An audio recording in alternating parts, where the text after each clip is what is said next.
Nasa kote sa Maynila ang babaeng tumangay umano sa sasakyan ng kanyang nakadate. Natunto ng suspect dahil inilalako na raw nito ang nakaw na SUV online. Tunghayan sa aking eksklusibong pagtutok. Sa area ng Pedro Hill sa Santa Ana, Maynila, nasabat na mga operatiba ng Task Force Limbas ng PNP Highway Patrol Group ang nakaw na sasakyang ito. Babae ang driver ng compact SUV na ito na agad ding inaresto ng mga pulis. Tinangay ng babae ang compact SUV na ito mula sa lalaking kanyang nakadate noong isang linggo. According doon sa victim natin, is na-meet niya yung suspect through dating app. Nag-meet sila sa isang resort somewhere in Rizal. Nagyaya raw uminom ang suspect at sa hindi maipaliwanag na dahilan ng biktima, bigla raw siyang nag-blackout. Pagising niya, wala na yung kanyang mga personal na gamit, wallet, yung kanyang cellphone.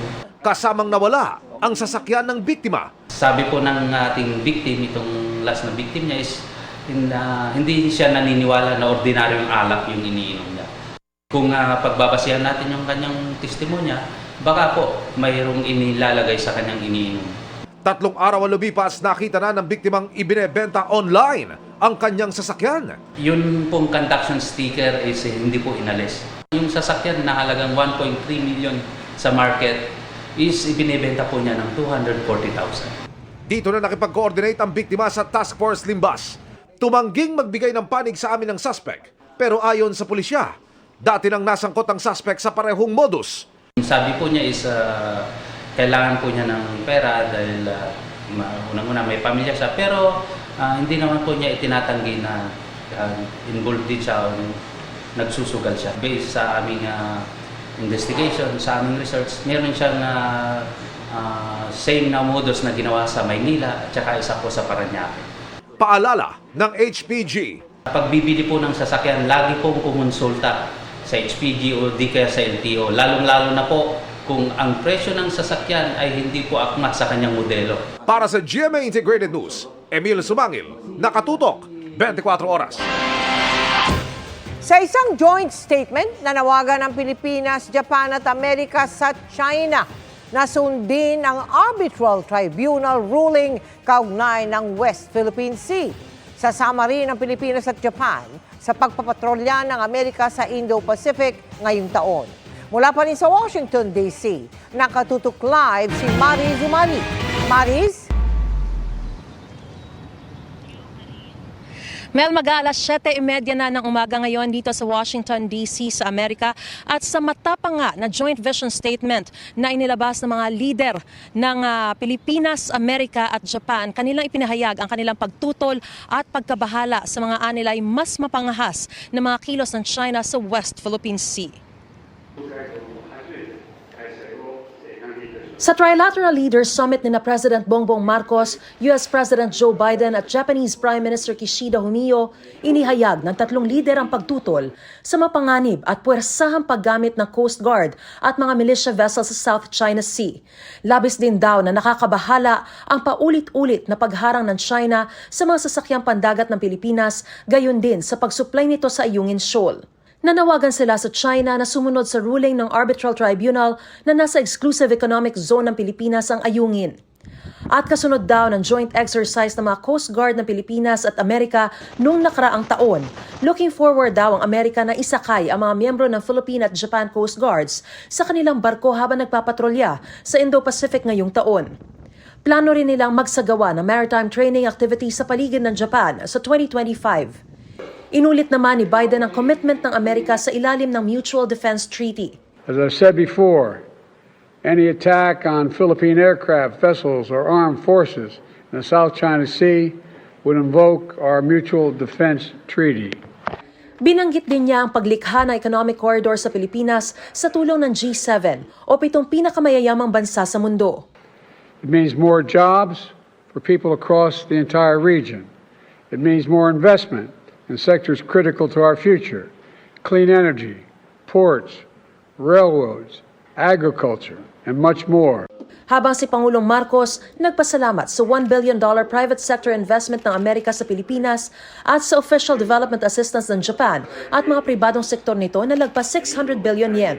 We seek to identify ways of growing our economies and making them more resilient, climate-proofing our cities and our societies, sustaining our development progress, and forging a peaceful world for the next generation.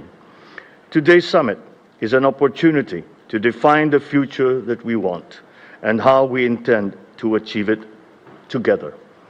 Pagsasama-sama ng mga bansang pareho ang layo naman ang idiniin ng Japanese leader. To secure peace and prosperity in the Indo-Pacific. I hope to reaffirm our intention to further strengthen trilateral cooperation and to present the specific way forward through today's meeting. Tunay na makasaysayan at napakahalaga ng Trilateral Leaders Summit na ito.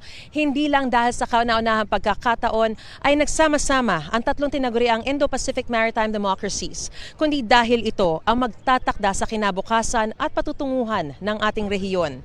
Isang malaya, bukas, mapayapa at maunlad na Indo-Pacific region na patuloy na magsusulong sa freedom of navigation at sumusunod sa rule of law. Bago naman ang summit ay hiwalay na nakapulong ni Pangulong Marcos si President Biden kung saan binigyan diina ni Biden na prioridad ng Amerika ang bilateral relations nito sa Pilipinas. Noong mismong pulong naman ng tatlong lider sa loob ng White House, nagprotesta sa labas ang mga Filipino-American at mga kaalyado tutol sa militarisasyon at umano'y economic control ng Amerika sa Pilipinas. Mel, ngayong umaga ay mga kapulong ni Pangulong Bongbong Marcos si U.S. Defense Secretary Lloyd James Austin III at magkakaroon din siya ng kapihan sa media bago tumulak pabalik sa Pilipinas. At yan ang pinakasariwang balita mula rito sa Washington, D.C. sa Amerika. Para sa GMA Integrated News, Mariz Umali, nakatutok, 24 oras. Mel? Maraming salamat sa iyo, Mariz Umali. Ipinatawag ng China ang mga ambasador ng Pilipinas at Japan sa Beijing, kasunod ng trilateral meeting ng mga leader ng Pilipinas, Japan at Amerika. Sinagot din ng China ang matapang na joint statement laban sa kanila kasunod ng pulong. At nakatutok si JP Soriano. Paninira at pag-atake sa China, yan ang itinawag ng Chinese Foreign Ministry sa joint statement ng mga lider ng Pilipinas, Amerika at Japan, kasunod ng makasaysayang trilateral summit na ginanap sa Washington, D.C. Inihayag kasi dito ng tatlong bansa ang kanilang pagkabahala saan nila'y mapanganib at mapangahas na ikinikilos ng China sa South China Sea. Pag-iit ng China Foreign Ministry, legal, naangkop at walang bahid ang kanilang mga aksyon sa East China Sea at South China Sea. Tinututulan nila ang anyay bloc politics at anumang pagkilos na nakakaapekto sa mga seguridad at interes ng ibang bansa. Kontra daw sila sa paglikha ng mga pangkat na nangeetsapuera sa iba. Pinatawag na ng China Foreign Ministry si Philippine Ambassador Jaime Flor Cruz upang ipahayag ang kanilang mariing pagtutol saan nila'y negatibong pahayag laban sa China. Ganito rin ang ginawa ng China sa ambassador ng Japan. Sabi naman ng Chinese Embassy dito sa Pilipinas, hindi raw nangyari ang mga tensyon sa pagitan ng China at Pilipinas kung hindi raw dahil sa panguudyok ng Amerika. Pero sinisita na rin ngayon ng China sa epekto sa kalikasan ng kanilang mga aktibidad. Sila ang itinuturo ng Climate Change Commission ng Pilipinas sa pagkasira ng libu-libong ektarya ng coral reefs o bahura sa West Philippine Sea. More than 8,000 of which is attributable to the activities of China. Insofar as the cause, really unimaginable, irreparable. Ang masasabi ko dyan, I really do not know how to compute it. Yung mga case na yon ay nabuo sa pamamagitan ng mga crash corals. So, ibig sabihin, mga patay na corals na dinurog and then there is a possibility na itinambak. Wala pang tugon ng Chinese Embassy sa Pilipinas kaugnay sa pahayag na ito ng Climate Change Commission. Para sa GMA Integrated News, JP Soriano, nakatutok 24 oras.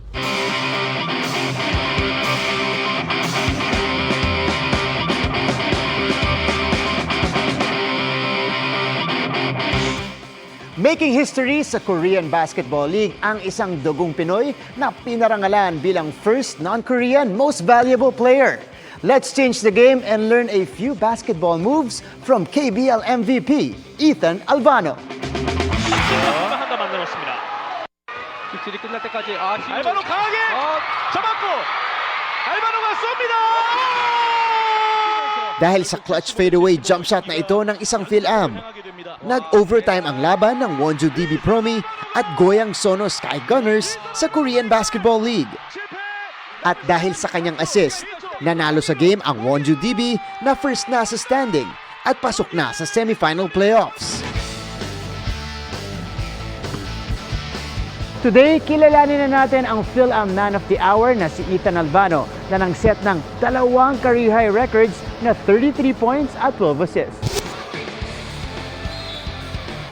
Nag-a-average ang 27-year-old ace guard ng 15.9 points, 3 rebounds at league-leading na 6.6 assists, 1.5 steals sa loob ng 54 games. 원주 DB 프로미 이선 알바노 선수. Kaya naman nakuha rin ni Albano ang MVP award for the season, making history as the first Asian import at non-Korean na maparangalan nito.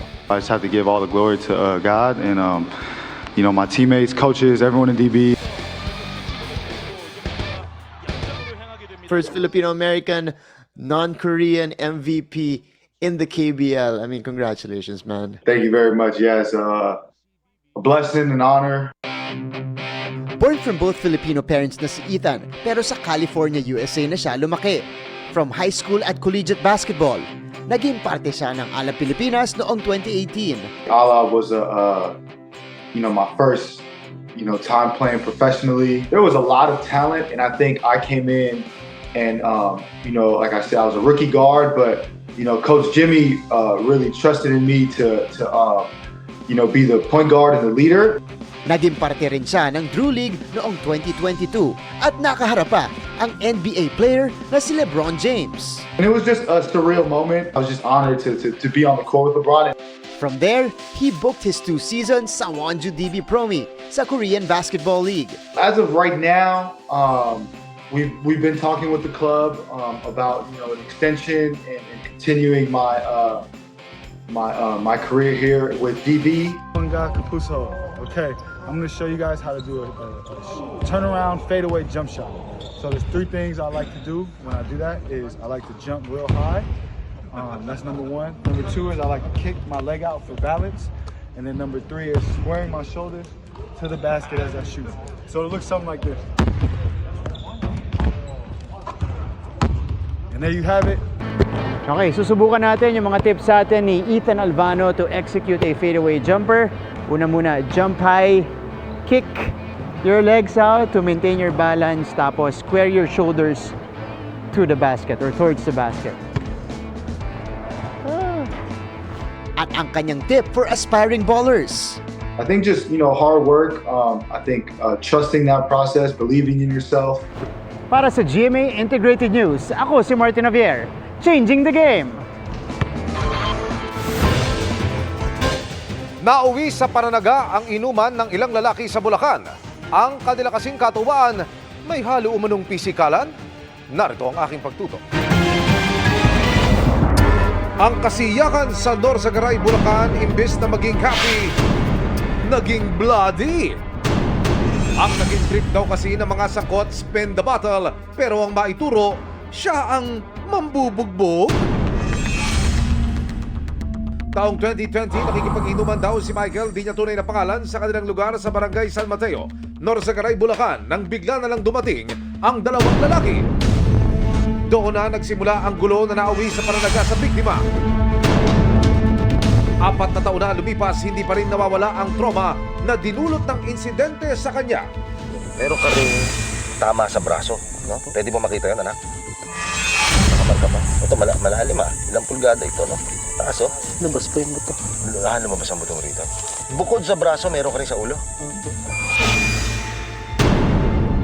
Kasi kumpara sa akin, ito matigas, ano? Pero yung sa iyo malambot. Matapos magsampa ng kaso sa PNP Bulacan, March 2021 nang lumabas ang warrant of arrest para sa 2 suspect. na kinilalang sina alias Edgar at Ernesto. Hanggang nitong February 21, 2024 kasama ang resibo. Asitem! Nadakip ng Criminal Investigation and Detection Group Bulacan at Special Action Force ang isa sa mga suspect. Depensa ng nahuling suspect. Tapos sila nag-iim sa gilid ng karsada. Tapos kaming dalawa po nung kasama ko nagdaan. Binuli-buli po kami ng mga dumagat daw po kami. Wala raw pong kwenta. Tapos yung nag-iim sila na pinaiikot niya po yung buti. Kung saan po kumarap yung buti, yung pala ang bubugbog sa amin. So, depensa na po yung ginawa namin. Naharap ngayon sa kasong frustrated murder ng suspect. Patuloy namang hinahanap ang isa pa.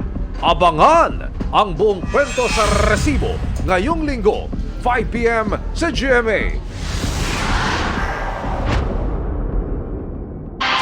Mula 6 na Chinese militia ship nitong Pebrero, 25 na ang namataan sa Baho de Masinloc ayon sa Philippine Coast Guard.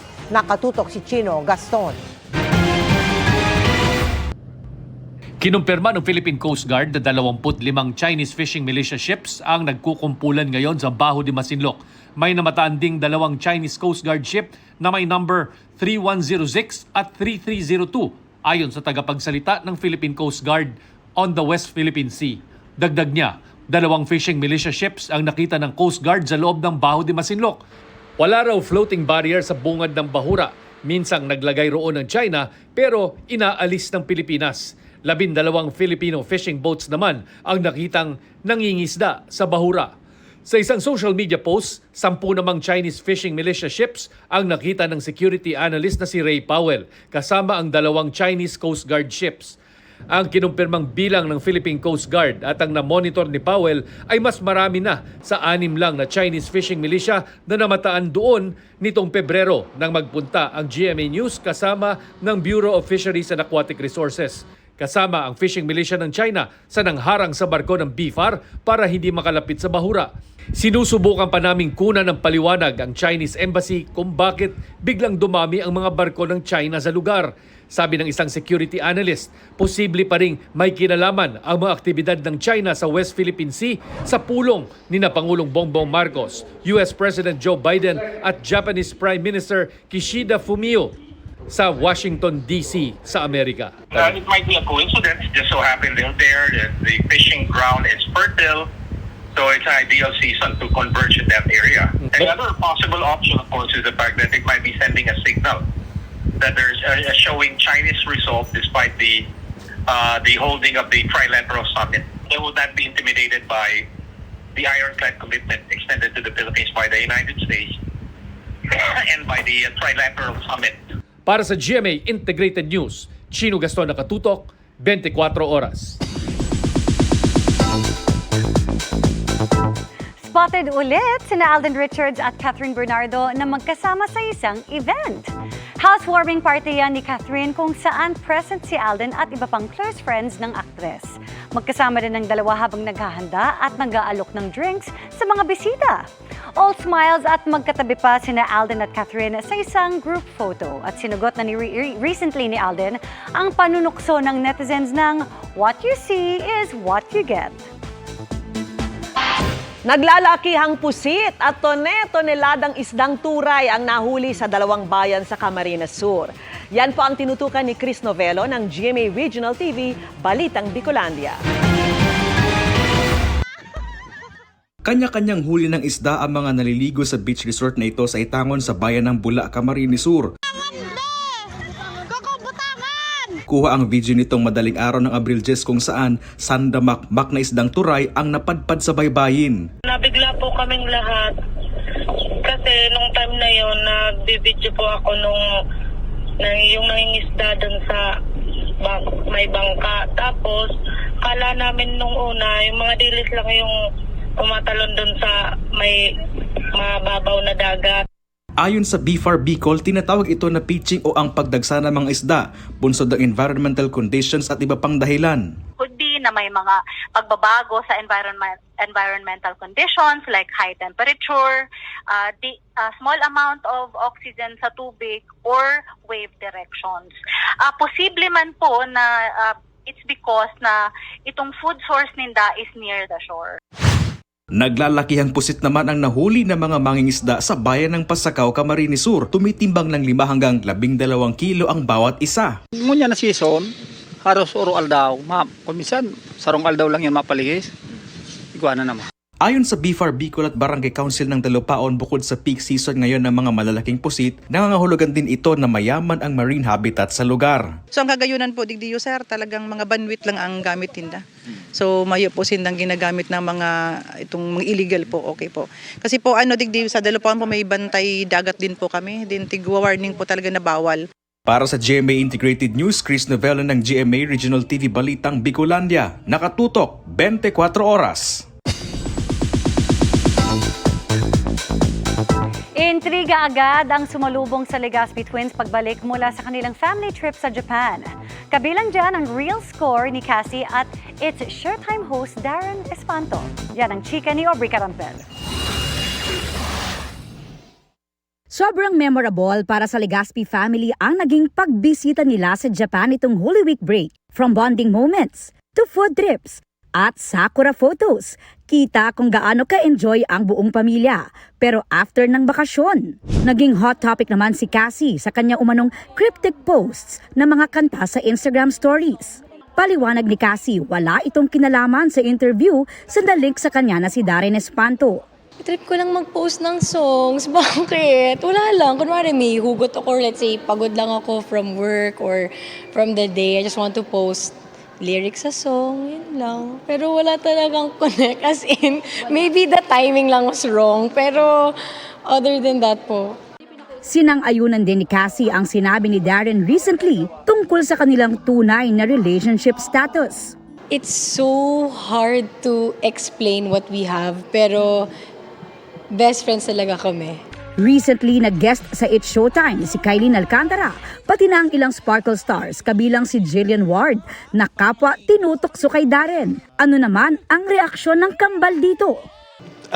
No problem kasi Darren and I are very close friends. So again, what you see on TV is what you get. Pero behind closed doors, message kami ni Darren, so we're very good. Dinipensahan din ng Legazpi Twins ang kanilang mommy Carmina tungkol sa mga ipinopost nito sa social media. Speaking for my mom na lang, si mama kasi, nagpo-post lang siya ng mga quotes, random, as in araw-araw may mga inspirational quotes, minsan nga mga Bible verses, kasi wala lang, trip lang ni mami. So it really has nothing to do with anything and anyone. Kinumpirma naman ni Mavi na single siya ngayon at sa tanong kung ready na ba siyang ma-inlove muli. Siguro sa ngayon, may in love muna ako sa sarili ko at sa sarili kong craft sa pag-arte. And I can't let this slip away kasi yung binigay sa akin na napakagandang project. So if ma-miss ko tong project na to, sayang to. Reunited ang Legazpi Twins with their tahanang pinakamasaya co-hosts sa advanced screening ng A Journey na pinagbibidahan ng kanilang Kuya Paulo Contis. Sobrang solid kami. Kahit anong mangyari. Kung may movie si Mavi, andun ako. Ganun lang kasimple yun. Yeah, todo support kahit kailan. Kahit pelikula man yan, personal na buhay. Siyempre, lalo ang personal na buhay. Aubrey Carampel, updated showbiz happenings. Mga kapuso, magpapatuloy ang mainit na panahon ngayong weekend. Dahil pa rin yan sa easterlies o yung mainit at malinsangang hangin. Posibleng magtuloy-tuloy ang pag-iral niyan hanggang sa susunod na buwan kaya asahang lalo ring titindi ang init. Base sa forecast ng Pag-asa, nasa 45 hanggang 46 degrees Celsius ang pinakamataas na heat index sa Sabado at Linggo. Mararanasan pa rin yan sa Dagupan, Pangasinan. Posible naman ang 42 hanggang 44 degrees Celsius sa Cagayan, Ilocos Provinces at Northern Samar. Mainit din sa iba pang lugar sa bansa. Ang matagal na exposure sa init posibleng magdulot ng heat cramps, heat exhaustion o heat stroke kaya doble ingat. Ganyan din po sa Metro Manila. Base naman sa datos sa Metro Weather, maliwalas ang panahon bukas sa halos buong bansa, maliban lang sa ilang bahagi ng Ilocos, Palawan, Mindoro, Eastern Visayas at Zamboanga Peninsula. Halos ganyan din sa Linggo pero bahagyang madaragdagan dahil may tsansa na rin ng ulan sa iba pang bahagi ng Southern Luzon, Western at Central Visayas, Zamboanga Peninsula, Surigao at Davao Region. Sa Metro Manila, generally fair weather naman pero magdala ng payong kung may lakad this weekend, panangga sa init o sa tsansa ng localized thunderstorms. Obligasyon ba o dapat voluntaryo ang pagsuporta ng anak sa nagkakaedad na magulang? Usap-usapan po yan ngayon kasunod ng naging pahayag ng panganay ni Marjorie Barreto sa isang podcast. Pakinggan po natin ang boses mo sa pagtutok ni Mark Salazar. Hindi ko pwede magkaroon ng utang na loob sa isang bagay na dapat nilang gawin para sa'yo. Pumukaw ng diskusyon online ang naging pahayag ng panganay ni Marjorie Barreto na si Danny sa kanyang podcast na dapat daw ang suporta ng anak sa nagkakaedad na magulang ay ibinibigay ng kusa at hango sa pagmamahal, imbis na obligasyon. Hindi raw sinasabi ni Danny na huwag alagaan ng mga anak ang kanilang mga magulang o huwag silang tumanaw ng utang na loob. Pero mayroon daw kasing ilang magulang na nanggigil trip o di kaya'y nanunumbat para obligahin ng mga anak na tulungan sila. Pagdidiin ni Danny, Ang opinion ko po is that giving back should be voluntary, not obligatory. Feeling ko po kasi ang pagbigay sa magulang at giving back in general is because mahal mo yung mga magulang mo. You wanna spoil them. Gusto mo silang bigyan ng magandang buhay. Gusto mo iparamdam sa kanila yung pagmamahal na binigay nila sa'yo. You wanna give back because out of love. Hindi dahil sinumbat nila sa'yo lahat. parang wala namang debate doon, sabi ng ilang kabataang nakausap namin. Parang balik tanaw lang sa mga ginawa nila para sa atin. Pero paano sa sitwasyong gusto mong suportahan ng iyong magulang pero wala kang kakayanan? 5 po kami magkakapatid pero hindi po ganun kalakihan yung sahod ni mama. Pinagkakasya niya pa rin po. So gumagawa po siya ng paraan para makuha po. So ganun din po yung gagawin po namin sa akin. Paano naman kung lumaki ka sa toxic na magulang? Pag toxic po siguro yung magulang pag tumanda ako, siguro ganun pa rin po. Ganun pa rin po yung gagawin ko kasi po para po sa akin, pananaw ko po, kasi po, dahil po sa kanila, nandito po ako sa mundo, parang sila po yung nagbigay sa akin ng buhay. Matandang kultura na raw ng Pilipino ang utang na loob at pamilya muna bago ang iba, ayon kay Dr. Gerald Abergos na isang sociologist.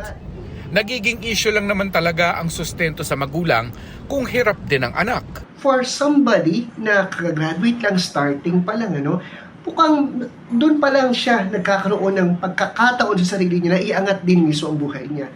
Sabi ng mga senior citizen na nakilala namin sa Santa Cruz, Maynila, iba-iba ang swerte ng mga magulang sa anak. Lahat po naman ng anak ko may mga trabaho. So far, with regards doon sa pangangalaga, nalagaan naman po ako. Pero si Nanay Aida na 87 anyos na, walang regular na sustento mula sa kanyang 8 anak. Kaya nga kailangan niya pa rin manahin ng mga basahan at magbenta. Hindi niyo po rin masihingi sa kanila dahil may pamilya rin po silang pinag-aaral, sinusustentuhan. Kaya hindi niyo po sila mauobliga. Hindi naman nasa loob niyo? Hindi naman. Kasi tungkulin po nila yun sa mga anak nila. Kapag meron naman daw extra ang mga anak niya, hindi naman siya nakakalimutan. Sa Pilipinas, marami na tayong middle class na naiintindihan din ng mga magulang na kailang mga anak ay kailangan na magtrabaho. Kailangan mo nang buuin nung kailang mga anak yung sarili nila bago sila makatulong. Pero syempre may mga magulang na walang pagkakataong paghandaan ang kanilang pagtanda. Kaso kanya-kanyang swerte po ang buhay ng tao Hindi po ba? Hindi nga napaghandaan. Pero hindi naman siguro ako pababayaan ng mga anak ko. Iba pa yung realidad ng mga nagkakaedad na wala na rin daw sapat na oras ang mga anak para sa kanilang buhay at para sa magulang. Para sa GMA Integrated News, Mark Salazar, nakatutok 24 oras. Bukal sa loob o utang na loob? Pakinggan naman natin ang boses ng mga kapuso online. Para po sa ilan, hindi obligasyon ang pag-give back sa magulang, kundi sagisag ng respeto at pagmamahal. Bahagi na raw kasi ng kultura nating mga Pilipino ang ibalik ang pagmamahal at pagsasakripisyo na ginawa nila para maitaguyod at mapalaki ang mga anak. Hindi na rin daw nilang kakayaning makapagtrabaho, kaya panahon naman para silang suportahan. Hirit naman ng isang netizen, choice ang pagtulong sa magulang. Sa kanya raw kasing sitwasyon, hindi naman siya pinilit ng ina na tumulong dahil may aasahan itong pensyon, pero siya ang nagkusa na tumulong. May mga magulang din na ayaw raw magpaalaga at maging pabigat umano sa kanilang anak. Sabi naman ng ilang netizen, kung nakakaluwag-luwag at kayang makapagbigay, gawin daw para sa magulang. Paniwala naman ng ilan kung anong ginawa mo, siya ring babalik sa'yo. Darating naman daw kasi ang panahon at mararanasan din ng mga anak na maging magulang. Mga kapuso, pwede mo ring iparinig ang boses mo sa social media accounts ng 24 Oras. Imbes na mga tao, mga sasakyan ang nakikinabang sa ilang bangketa sa Makati dahil sa iligal na pagparada. Pinaghuhuli sila ng mga otoridad. Nakatutok si Ian Cruz. Umaga pa lang, may ilang motorista na natiketa ng mga tauhan ng Public Safety Department sa Chino Roces Avenue sa bahagi ng Makati. Magkakaiba ang kanilang dahilan kung bakit pumarada sa bangketa na dapat daanan ng tao. Dapat alisin nyo yan dyan kasi sidewalk yan, daanan po ng tao. Wala rin silang parking sir eh. Pag kinakausap tayo ng poster sir, time to time, huwag tayong malis. Mahirap yan sir, wala kasi po parkingan. Oo nga, Mahirap naman po dito sa kalsada. 6 na pribadong sasakyan ang natiketan para sa traffic violation. Pagdating ng hapon, dumami pa ang mga nakaparadang sasakyan malapit sa isang pribadong paaralan. Hinihintay nila ang mga pauwing estudyante kaya bumababad sa shoulder ng Chino Roces. May puntong naiimbudo at di na gumagalaw ang traffic kapag may mga hindi nagkabigayang sasakyan. Kaliwat kanan yung mga nakaparadang sasakyan dito sa Chino Roces Avenue kapag uwian na ng mga estudyante dito at ang nakalulungkot lang may mga sasakyan kagaya dito sa ating likuran, wala pang driver at iniiwan yung kanilang sasakyan. Every morning or hapon, ganyan, side by side sila nakaparada. Double parking, papasok, hindi na ganing gwardiya, wala nagka-traffic dito. I think talagang tutuloy-tuloy pa rin po namin yung coordination with the school. Kakausapin po namin sila talaga to have a scheme na para papasukin yung mga magsusundo. Malaking kabawasan po ito dun sa mga sasakyan na naghihintay at nananatili sa mga sidewalk. Ayon sa Barangay Magallanes na nakakasakop sa lugar, di naman daw nagkulang sa pag-iikot sa kanilang nasasakupan. Gaya ng malapit sa boundary ng Taguig na marami ang nakaparadang sasakyan pati na sa tulay at may nagtitinda pa. Hanggang sita lang muna sila hanggang hindi pa sila deputized ng syudad ng Makati para manghuli ng traffic violation. Nasisit na naman sila. Pero pag nawala kami, bumabalik lang din sila. So parang pusat dagalam po talaga yung kaso na yan. Pag nandiyan kami, aalis sila. At pag wala na kami, babalik lamang. Sinisikapan ng GMA Integrated News sa makuha ang panig ng City Hall ng Makati. Sa Chino Roces Extension na sakop na ng Taguig, may mga nakaparada ring sasakyan. Ayon sa nakausap ng GMA Integrated News sa Barangay Fort Bonifacio, kapag kailangan ng responde kung grabe ang pagsisikip ng daloy ng trapiko, mabilis naman daw na dumarating ang Taguig Traffic Management Office para mag-operate. Ang MMDA, batid naman daw ang paulit-ulit na illegal parking sa Chino Roces Avenue. Ang remedyo raw dito, mas mataas na multa para madala ang mga lumalabag. Nagpasa na po tayo ng resolution increasing the penalty. Ngayon po, regardless kung attended or unattended ang vehicle, 4,000 na ang penalty natin. Ang magkakaroon na lang ng difference kung unattended siya, itotow namin. So, hopefully, it will be a deterrent sa mga illegal parking. Para sa GMA Integrated News, Ian Cruz, nakatutok, 24 Oras.